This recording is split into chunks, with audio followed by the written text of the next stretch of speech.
one more person comments on that TikTok and tells me it's a preview, I'll show up to your house with a loaded gun, then what?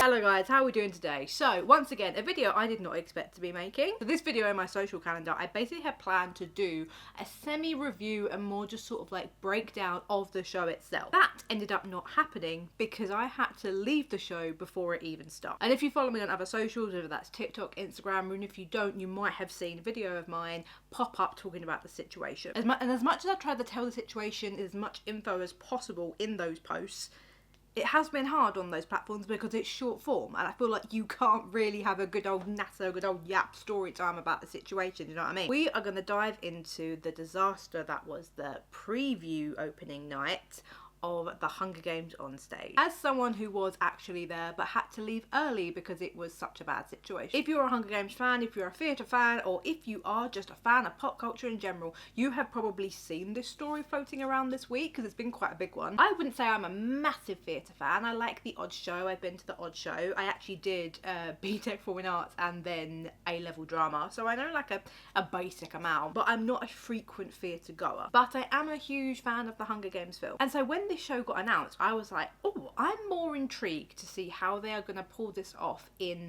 on the stage. What are they going to bring to the stage that they already don't do in the fantastically written books and the fantastically adapted films? And I know there was a few concerns of, is this just going to be a cash grab? Because it feels a little bit insensitive when you think about the topic matter. And I was very much willing to give it the benefit of the doubt, because I think there are so many stories that can be really well done on the stage, and it didn't necessarily scream cash grab to me. I know there were some people who were saying something about it does not sit right, and it was kind of giving the like Willy Wonka chocolate factory vibes. Like something about it was giving scam. Me gave it the benefit of the doubt. I was like, let's go. I'm intrigued. I love the Hunger Games. I live in London, so I can go see what it's all about. Now, unfortunately, I actually cannot review any of the show for you. I cannot talk about any of the contents of the show, the production, the actors, the cast, because I couldn't actually watch it because my seat, even though it was labelled as accessible, wasn't accessible. And so I had to leave before the show even started. Now, context for anyone who doesn't know who I am, you've never seen my content before, if you can't see, I am in a wheelchair. I am paralysed. I have been paralysed for the best part of a decade. And I am very used to going to shows, going to concerts, buying accessible tickets, understanding accessibility, all of that sort of stuff. And I was genuinely floored by the setup and how this whole night was handled. And so even though I can't talk about the show itself, and I'll be honest, I probably wouldn't review it in the previews anyway. I would maybe talk about it, but I wouldn't review it. I do think that's unfair, and that's another thing that is going to preface everything that I'm saying here. I've seen people give really in-depth reviews about it, and I get that it's frustrating because there were so many issues, even beyond what I really experienced. And I get people are frustrated because everyone was so excited, but I do think it's a little bit unfair to be giving really big, in-depth reviews on the previews. With that being said, we are not going to talk about the actual show itself today. We are going to talk about the production, the theatre, and all of the drama around it, because I cannot even talk about the show, even if I wanted to, because I couldn't see it. And so with all of that in mind, love and light to all of the cast, the actors, the hard-working people on the production, because my main criticism is with the theatre itself, is with Troubadour. So one thing I want to really make clear, love and light to all the actors, the cast, and I actually feel really fucking sorry for them that they have got this big dark cloud of the theatre and all of the problems with the theatre that is over the production, because it must be such an exciting role for all of them to play, and you've got this cloud over it, which is really upsetting, but it's also still important to talk about. So the way we're going to set up this video today is we are going to talk a little bit about the show itself, the excitement around it, and then I'm going to go through a little story time and tell you what my experience was, walk you through from the 2-hour queue around the block to getting in, to the scaffolding still being taken down as people were waiting to get in, to the moment I realised I had to leave. A full-on story time, and then we're going to take a deep dive into some of the... Hello? And then I want to have a little bit of a conversation about some of the hate and the nasty comments I've been getting off the back of it, and about inaccessibility in theatres in general, because it is such an important conversation and it goes beyond just what I've experienced here, and there is a real big issue here that doesn't get spoken about a lot. But before we dive into all of that, if you're new here, I'm Sophie Butler. I make content around music, film, pop culture. I also have a podcast as well where I yap to many amazing guests. And if you like this video, maybe consider liking, subscribing and sticking around for more content. Right. let's get into this. Also, do you like my vinyl wall? I changed this before every video so it kind of matches what I'm talking about. Can you see that? Do you like it? Tell me you like it. Barbie, Wicked, Great Gatsby, Donnie Darko, Wicked Broadway, Doctor Who. The Hunger Games on stage. This was announced earlier in the year, and it was announced that it would be a new production in a brand new purpose-built theatre created by Troubadour. Now, Troubadour are a theatre company, and it was announced that this particular theatre would be in Canary, Wharf. Very, very exciting to me. I know Canary Wharf very, very well.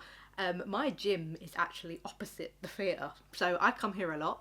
And I actually was in the gym when I saw them bringing the Mockingjay in, and when I tell you, I've never felt more motivated in my entire life. Like, I felt so pumped up. I was like, I'm Katniss. Like, I'm a real life Katniss, you know what I mean? If she was from Essex, maybe.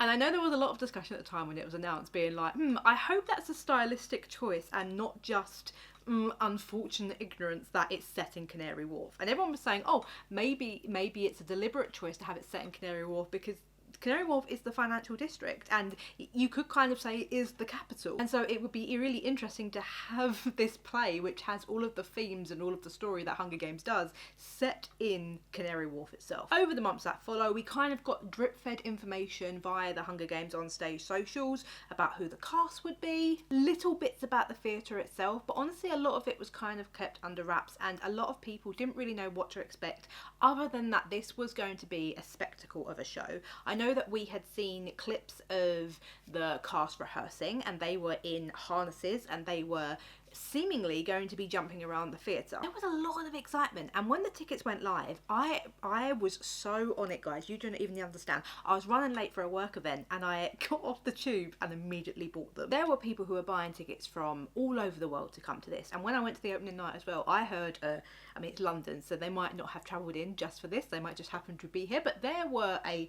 array of accents, and I heard people saying, oh, we've come from France, or we've come from Ireland, or we've come from America. Because the Hunger Games fan base, I think we forget how big it is, and it seems to be going for a little resurgence right now. I know obviously it's been big for years, it's been huge for years, but it does seem, maybe just with the more adaptations and with the new book that's coming out, but also just with how relevant the story is in today's social and political climate, it is having another big resurgence. So there was a lot of appetite for this show. Now, as I said, my gym is actually opposite the Hunger Games Theatre, and I must admit, I was getting a little bit more worried and suspicious as time was going on, because I was thinking, God, it's open in a month, it's open in 3 weeks, it's open in 2 weeks, it's open in a week. Shit, it's open in a few days, and it wasn't looking like this theatre was done. I could see in from my gym they were still doing significant works. But then also I thought, well, I'm not an architect, I'm not a builder, what do I know? Maybe this is normal. But that should have been my warning sign.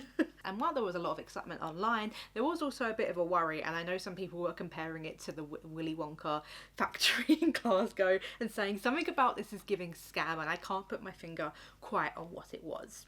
But excitement and suspicions aside, opening day comes along anyway. Now, as someone who had tickets to this show, we got an email the day of, and it was like everything you need to know. And it's the basic kind of email you would expect of the nearest train stations, nearest tube stations, and most importantly, in that email, we were told doors were going to open 2 hours before the show starts. So that would be 5:30. And to get there a minimum of 45 minutes before the show starts. So that would be 6:45, with it starting at 7:30. Now, me being the person that I am, you bet I was running there at 7:15 because I can't be on time or early for anything in my entire life. I get there bang on 7:15, and I'm expecting to be somewhat rushing, somewhat late. But I see a queue around the block. You've probably seen it all over socials, all over TikToks, or if you know Canary Wharf, the queue basically started from the front of the theatre where they had put up big metal barriers to like stop people from just walking in. It went all the way up around there, past Ashume, all up the right hand side, past Marceline, all the way up there, all the way up that long bridge and round the corner. This queue was huge because they hadn't started to let anyone in yet, and this was 45 minutes before the show was meant to start. I didn't know really what to do, because some venues have a policy or just a general sort of agreement of if you're a wheelchair user you don't queue. And now I'll be honest, I'm British. I don't mind a bit of queuing. Do you know what I mean? But it was raining and I was getting soaked. Obviously, sitting down in the wheelchair, my legs are getting wet. As my legs are getting wet, I also like start to get nerve pain, and I was like, maybe I actually shouldn't be like queuing out in the rain. Like no one should be, but also like if I can remove myself from the experience in that, I will do. So I go up to the front of the queue with us. I see a few other wheelchair users who are also doing the same thing, and I just go like, hey, is there gonna like do I get like priority access? Can I just wait here?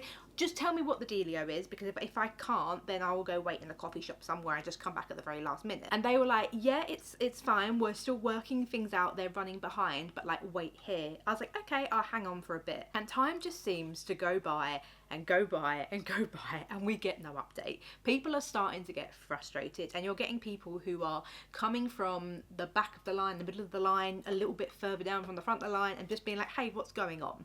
And people are just being told it's delayed, but hang on, everyone is going to get in.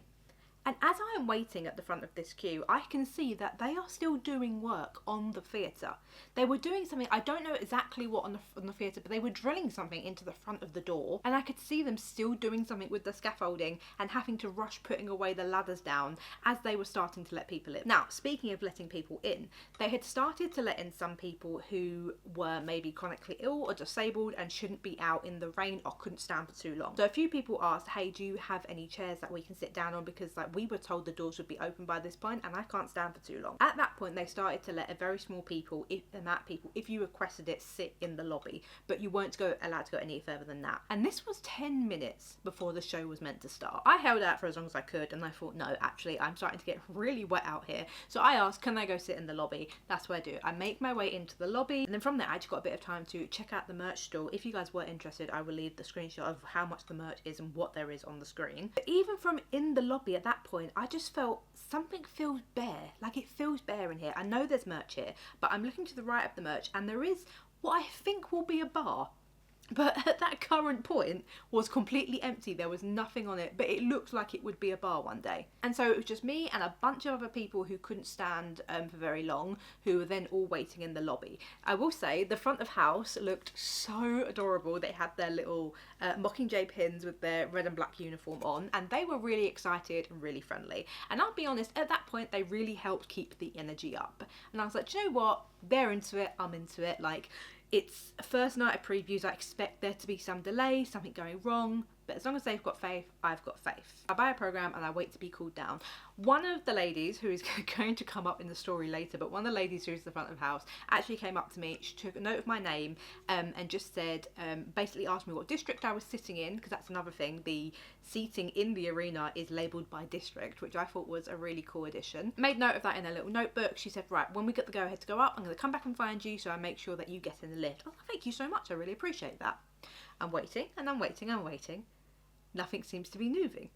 I would say maybe about a good 20 minutes later, so by this point the show has definitely been meant to have started, we get the go ahead that the bar upstairs is opened. I thought, cracking, let's just get a drink, little snack, and we'll go wait up there.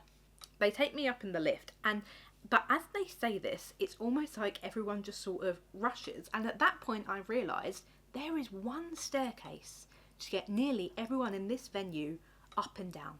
Everyone in this venue, and that is a 1,200 capacity, unless you are using the lift for accessibility reasons, is going up this one staircase. And I thought, that feels really dodgy, and it felt very, very unsafe, in my personal opinion. I go up in the lift, I go up with an Access member who again was really bubbly, really lovely, and he was trying to make jokes with everyone, but I'll be honest, the people in the lift, they were not having it. And I get why, because they had been waiting in the rain for nearly 2 hours. They had been there early to get in early, like they had been told to do, and they had been waiting in the rain. They'd been left in the rain. So I get why they weren't having it, and he was trying to make a joke about how, like, oh, you know, like opening night jitters or opening night delays, and everyone was like, yeah, well, the excitement's gone now, blah, blah, blah. I was trying to keep the energy up, and I was like, eek, because I was like, right, we're in, let's just try and enjoy it now. I go in, go to the bar, get my drinks, get me snacks, and just kind of wait around. I also think, do you know what, let's have a little nosy. So I just start to wheel around the venue. And then I realise there is a floor on top, which is also not opened. And I'm wondering, what the hell is that? Because it looks like a restaurant up there. And I can see a group of people talking about it, having a good gossip about it. And one thing about me, I'm gonna join a good group convo. I just am. So I say, hey, what is that? What is that up there? And they say, oh, it's the restaurant. Apparently it's the Songbird restaurant, which is also part of the venue. And I was like, oh, is it? I'm guessing it's not open today then. No one could have got in. And apparently a few people that I was talking to actually had bookings to be in there, but that they were told that that booking is now cancelled and the restaurant won't be available. Continue having a little look around, and I realised there is only one disabled toilet for this whole venue. There might be more. They might not have had them open for the night, but from what I could see, there was one disabled toilet for that whole venue. And the rest of the toilets, guys, I had never seen such queues form so quickly. It probably doesn't help that you've had people wait outside in the rain and people are uncomfortable, bursting for a wee, things like that. But also the paint in the toilet was still wet. They had very quickly slapped on sex, gender symbols on the doors. It looked like a very quick job. And then a little bit later on, while we were still waiting to go in, the water ran out and there was no running water. And I'm just thinking at this point, stay positive, stay positive. And even though they started to let everyone in by this point, there was still a bit of a wait till we could actually go into the actual arena itself. And I don't think it helped that everyone was obviously arriving and getting let in at the same time, but it really did feel like for the capacity of the venue, which is 1,200, the holding area before the actual, inside the actual arena just felt so small. And I found myself at multiple times trying to find somewhere that I was just not in the way. And it probably didn't help that everyone was really frustrated. We didn't know what time the show was going to be going on. It had gone well past 7:30 at this point. I think as well as there not being enough space, it didn't help that everyone was just really frustrated. We'd been waiting outside for ages, in the rain, in the cold. We didn't know what time the show was going to start. We were well aware that it was running late because it had gone past 7:30 at this point. And people didn't really know what to do, where to go, and it just made the area feel very, very tense. Around 10 to 8, they started to open the doors to the theatre. There are several doors once you're actually in the venue on the level 1, so the one above ground, that will be at different points in the arena. So for example, I was door C. And I did hear some people complaining, saying like, oh, I don't know where I'm going, I don't know where I'm going. To play devil's advocate to the theatre on this bit, it does say on your ticket what door you need, and it did say it clearly on the door where you should be.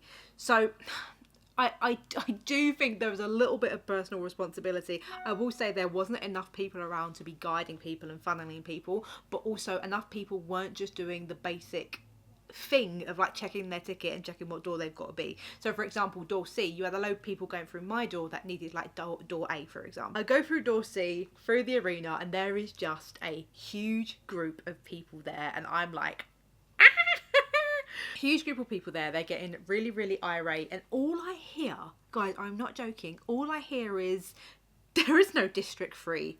My head whips around so fucking fast I nearly broke my neck, because I was like, I'm sat in District 3. What do you mean there is no District 3? Turns out there is a District 3. People were just panicking because once again there wasn't enough people to be directing people on where to go. And I feel like at this point this is where people really did need directions, because yes, you can maybe follow a simple direction on the door like door A, door B, door C, door D. It is harder to know where you're going in the actual theatre. And to give you some idea of how it looks, you go in almost like, you know, at the top of a cinema, if you go in the top of the cinema and you walk down, it was like that. It's not like you go in the bottom and walk up. So you go into the top of the arena and then you walk down to find your seat. It turns out my seats in District 3, specifically District 3, the wheelchair bay, is where everyone had decided to congregate. So because there was this huge crowd just stood in District 3 for ages, I was like, I don't know where to go. I asked someone, I finally found someone who was working there, showed them my ticket, and they pointed at the crowd and they were like, when they move, that will be your space. So I waited for a while to get the crowd to go. They finally found out where they had to be. I moved in, and this is where the problem really started for me. So in case you're not aware, when I am booking somewhere, obviously I don't need a seat because I kind of bring my own, you know. I will bring my own chair, I will stay in my chair. Unless it is very dire circumstances, I won't transfer into a chair because one, for me, I just don't feel comfortable with it. Like if I need to go to the bathroom, I can't get there quick enough. And also if something happens, like what if there is some kind of attack or if there is some kind of fire, really worst case scenario, and my chair isn't there? Because a lot of the time, what a lot of theatres and places will do is if you transfer into the theatre chair or the venue seat that is installed into the ground, they will have to take your wheelchair away and they will keep it outside of the arena. It's not like when I get into bed or when I get on the sofa in my own home, I keep it there. So say like if someone knocks at the door, I can quickly jump back into my chair. My chair often won't be there. So I stay in my chair in the wheelchair space, and then I have my central companion in the seat next to me. Right, I want you guys to imagine this now, right? I get myself got myself comfy in the wheelchair-based space. Looking out into the arena, which I will say looks fantastic. Didn't matter to me though, I couldn't see a fucking thing. So as I said, stage in the middle, seating all around. I am in what I would describe as the top left corner, so like here. District 3, and there is this huge wooden panel in front of me, which I don't understand first of all why it was there, because it could be glass, it could be clear plastic. Of all of the things it had to be metal, a metal scaffolding with wood, and that panelling completely blocked my view of the entire stage. And I don't just mean like, oh, there was a bit of panel that was blocking the little bit left hand corner. Like I had that when I went to go see Lady Gaga the other month, and I was a little bit like, oh, that's annoying, because there was this random pole, this random cube, what's the word, like tube of wires, tube of cables from the lighting slap bang in the middle of the stage. But it's just blocking one tiny little bit of the stage. I didn't complain. I kind of you just put up with it, right? This was the entire stage. I couldn't see anything in the middle. And for ages, I was sat there and I was like, am I being an idiot? Like, am I sat in the wrong place? I actually, when I got someone, went, hey, is this definitely my space? And I showed them my ticket and they said, yeah, that's you. I was like, okay then. So then I tried, right, let me get comfy, let me sit here, put my brakes on my chair, and I sat on the edge of my chair and leaned over. That was when I realised how high the drop was. Because obviously if you look at the pictures of the arena, you can actually imagine how high this would be, because we're at the very top of the staircase. And not like I would have been able to hold that leaning position for the length of the show anyway, because it is very long and I have 2 metal rods in my back. I would not have been comfy doing that. But even if I could, I shouldn't have to, but let's say even if I could, I would have been so high up hanging off of this bit. And I was as close to the panel as I could get. I had people on the TikTok that I posted saying that the picture was deceptive and I just needed to move forward more. You guys need to really think about how a wheelchair is, right? My foot plate was touching the panel. I was as far forward as I possibly could be. Obviously, it looks like I can move forward because there is space where my legs are.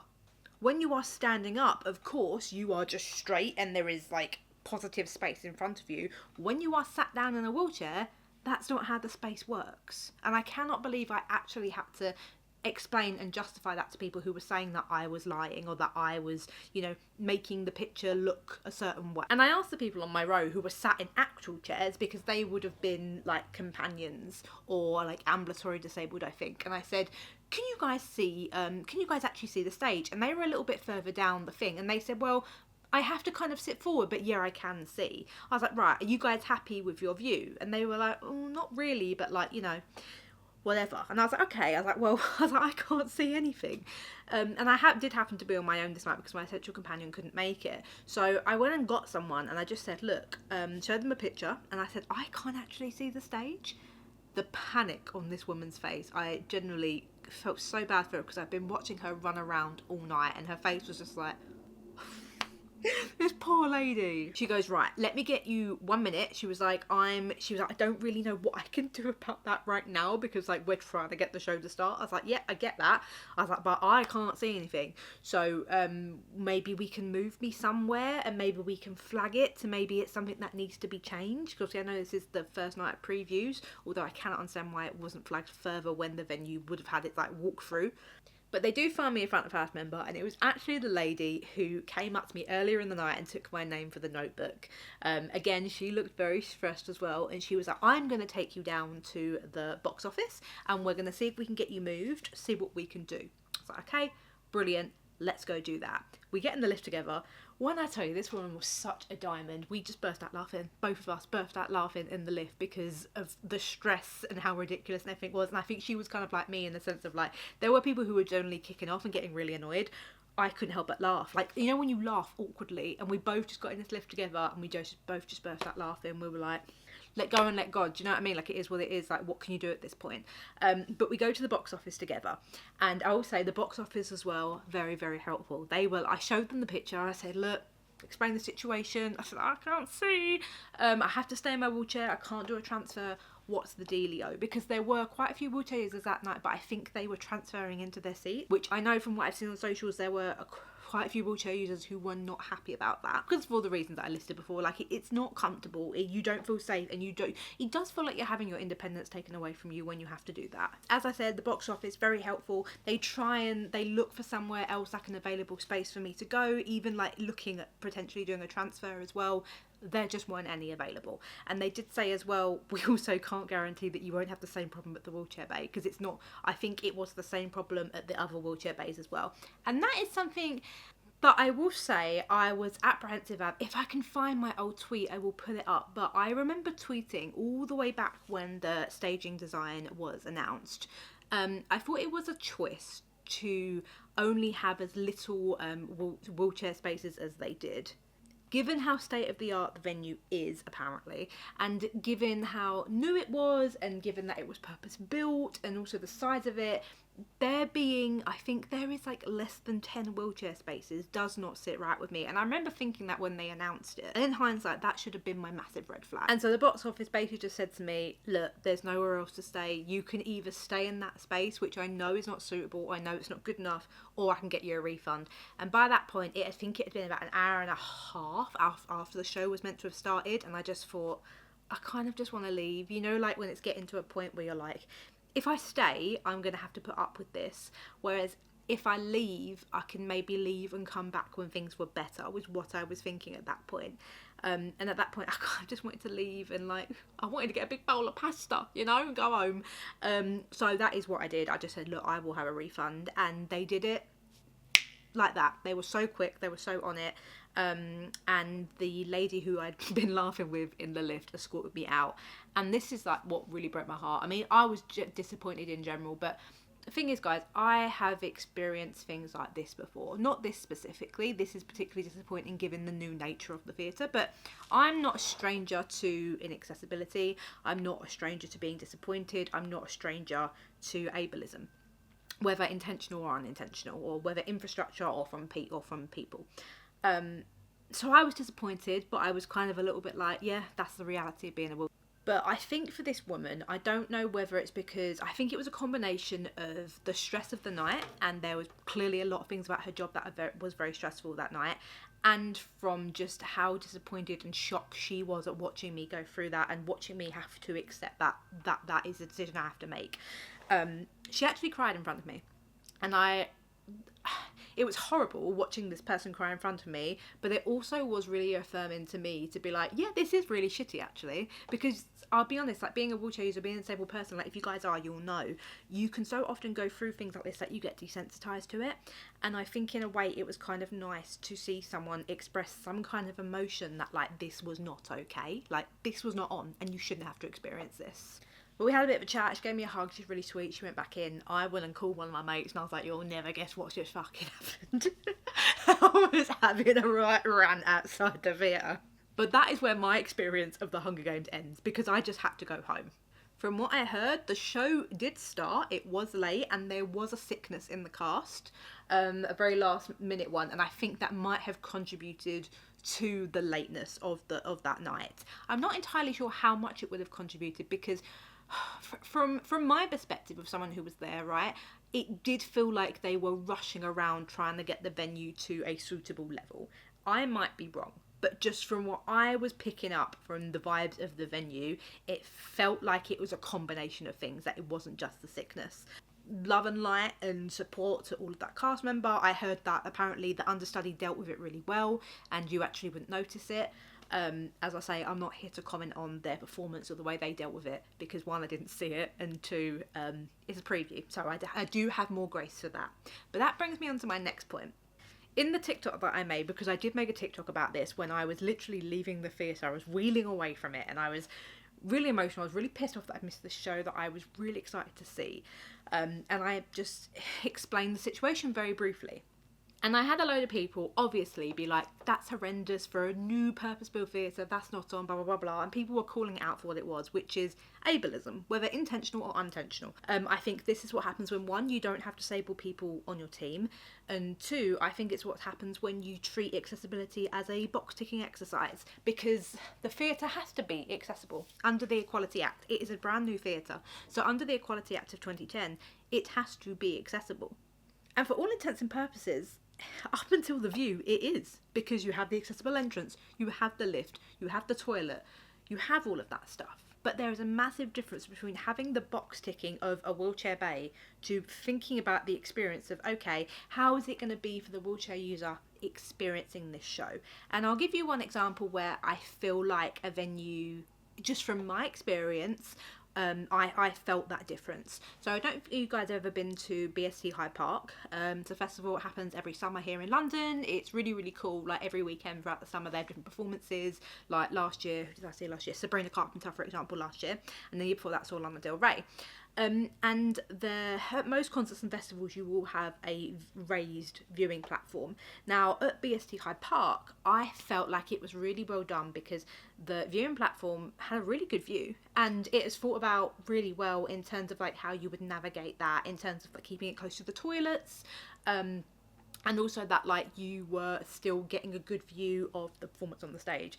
Whereas you can go to some festivals, some concerts, and the wheelchair bays are just like stacked back and you have a really shitty view and you don't get a say in that. But at BST I feel like the view is really good, and I feel like, from my experience anyway, it feels somewhat thought out about how it actually feels to experience it rather than just having it as a box ticking exercise. And so when I make this TikTok literally in the street outside the theatre, I'm talking about how there are so many theatres across London, which I understand why the accessibility isn't better, because they are hundreds and hundreds of years old. Maybe they're grade listed buildings. There are many buildings across London which are historical, they are protected. I mean, across the country, but I live in London, so I'm thinking specifically here, right? And because we have such a big theatre scene here. Some of them you can't make accessible, and I get that. And you hear that so often as an excuse from people. People so often say, oh, but the building's too old, or it costs too much, blah, blah, blah. Here, none of those excuses fly. And it might be the very first time where I've been dealing with a situation where the inaccessibility literally has no excuse because of how brand spanking new that building is, and also because we're not talking about a silly little small business.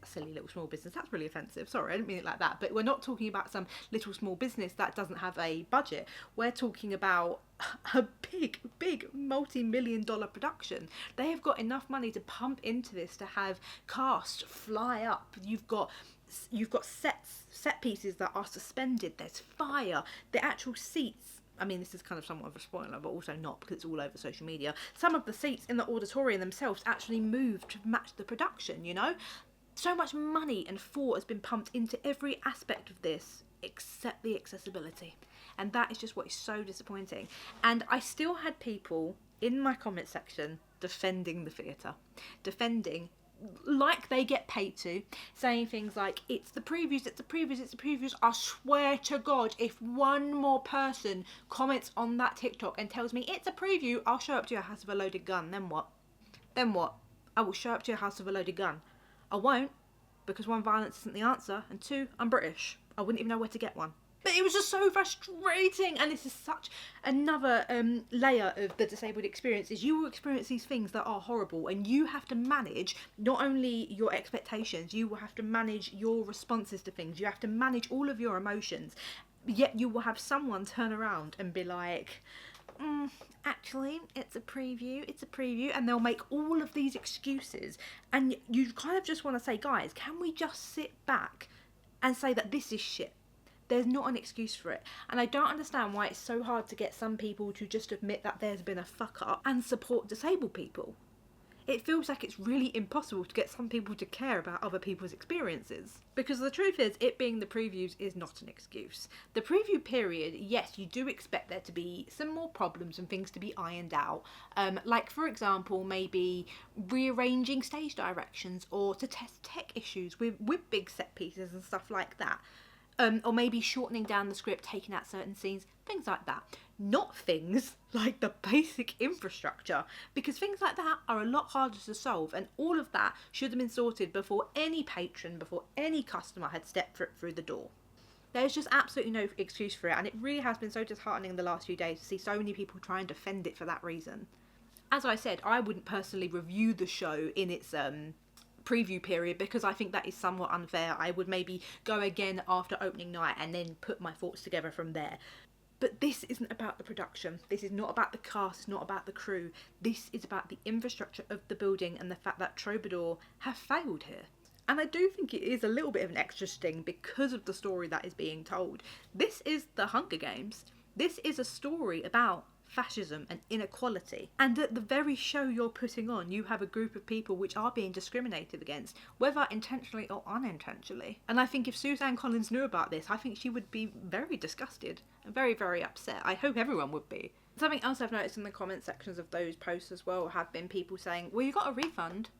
Well, you got a refund, so why do you care?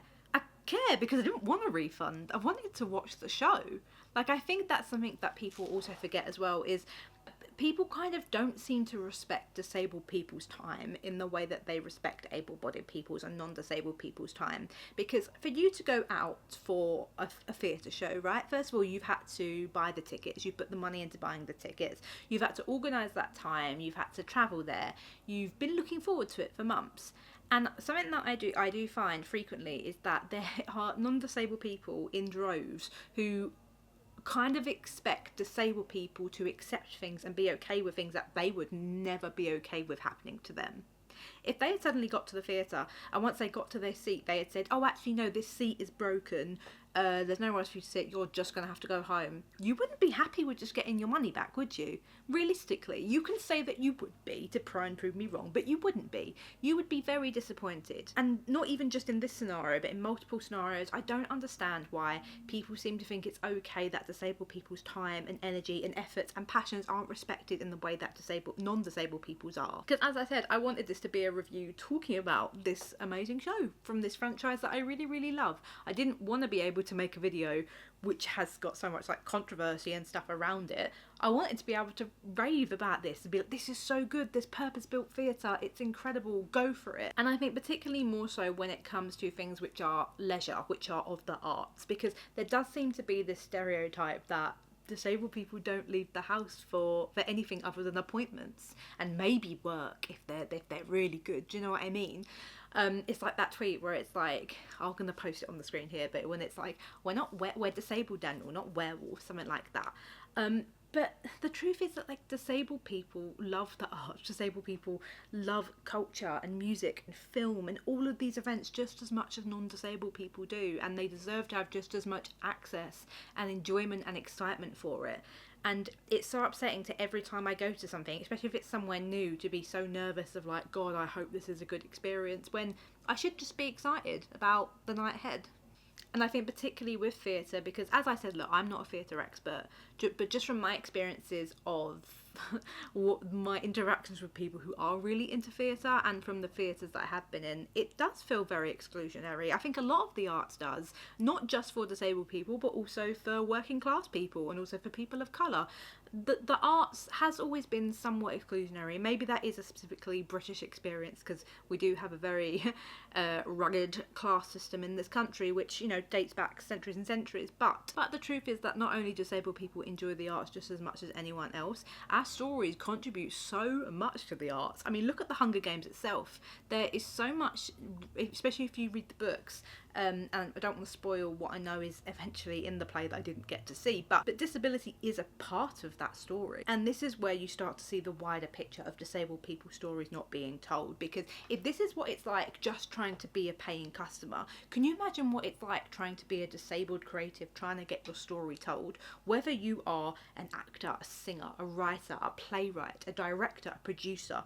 Can you imagine the battles that you have to face then? I saw Stevie Wonder actually at BST this year, and he opened the show talking about how he can only be one of the greatest musicians of all time because of accessibility and because of the things that have allowed him to work on these talents and expand them and share them with the world. And without accessibility, he wouldn't have been able to do his job and become a legend.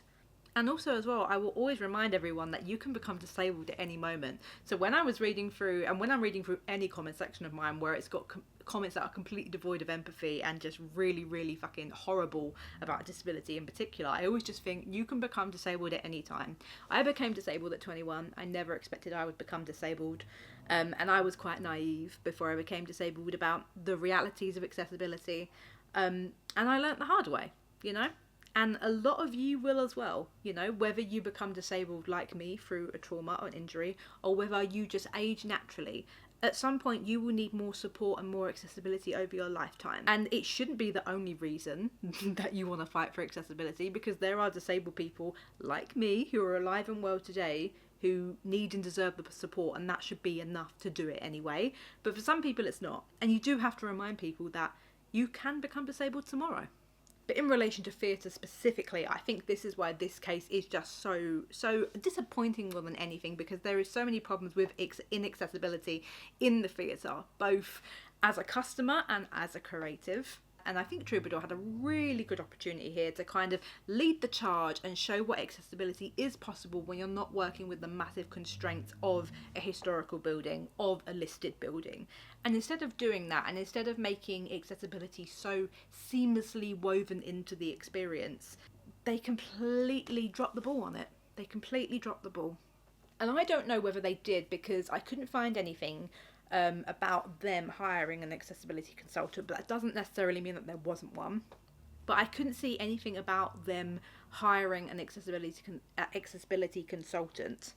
And just given from my experience of being at the theatre, I would be surprised if they did, because that is what an accessibility consultant would have picked up on. Before it had even gone to preview, before it would have opened, an accessibility consultant, way before that point, would have picked up about the sightline. And I don't know if you guys have seen, if you're theatre fans, you probably would have done Wicked, the part 1 that came out last year, a movie which I love, a play which I love as well. That theatre, I was really impressed with the accessibility. But they actually showed a behind the scenes of Marissa, who plays Nessa Rose, the wonderful Marissa. They showed a behind the scenes of what a day actually looks like for her as a disabled actress. And the fact that she's the first wheelchair user to play Nessa Rose, given how long that play has been on the stage, is literally mind-blowing.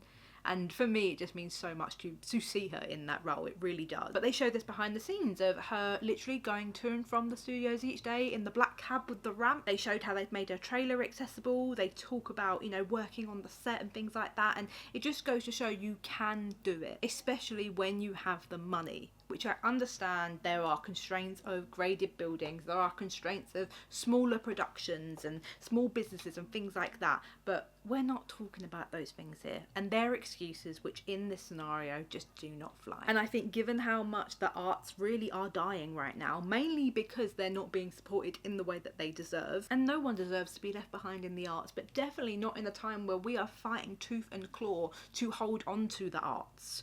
When in a time where the arts are dying, when cinema is dying, when storytelling is dying, when art is threatened by things like budgets and AI, you can't afford to drop the ball when you have a scenario where everything is stacked up in your favour. But rounding up specifically, I have actually very briefly spoke to Troubadour since I posted those videos. They sent me a very sort of blanket message about what happened, saying, you know, accessibility is important to us, it fell below our standards, blah blah blah blah, and they asked me to email my ticket provider very, very oddly. But before I could do that, one of the women that I actually spoke to at the box office had reached out before and had a more direct contact with me, and I thought it was more beneficial, more productive for me to go through her, because I've actually met her before and she was actually there for the situation. So I am in communication with that team, with the box office, and they did offer me to come back with a free ticket for both the show and for the dinner, which I do appreciate, and that is, I think, an appropriate gesture for the experience of what happened. I did say, however, that I would not be going back until I was reassured that the issue would be resolved, because I don't want a repeat of what happened before, obviously. And I don't really know what the resolve is. I don't know how they are going to adjust the platform, or whether they're just going to sit me somewhere else. But I was also told that it might be the same view on all the platforms. So I don't know at this point. But I am intrigued to find out. And when I do, I will keep you updated. Because obviously as well, yes, it is important that I think I get to experience the show, because I was let down. And just speaking as a customer, I would like that to be compensated, and I'd like to actually get to see the show. But it's more than just that, because if it doesn't get resolved, it also means that other disabled people won't get to experience it. And I felt something similar when I had another drama back earlier in the year, when a lift broke at my local cinema, and I took to TikTok. It ended up going somewhat viral, and then off the back of that, I did end up getting the lift fixed literally within something like 48 hours, when the lift had been on and off broken for months. It had just been a good coincidence that I'd only been there when it had been working, or I'd been to screens that had been in another area of the cinema. It's a huge cinema. After I did that on TikTok, and it got resolved very, very quickly, and now they keep an eye on it, and they've retrained their staff on how to deal with scenarios when the lift goes down. I had so many messages from people saying, look, I'm also local to the area, and there have been so many weeks where I've not been able to go to the cinema, X, Y, Z, and all of this stuff. So yes, obviously it's important that I get recouped, because I want to see the show, but also it's more important because it's not just me who's experiencing this.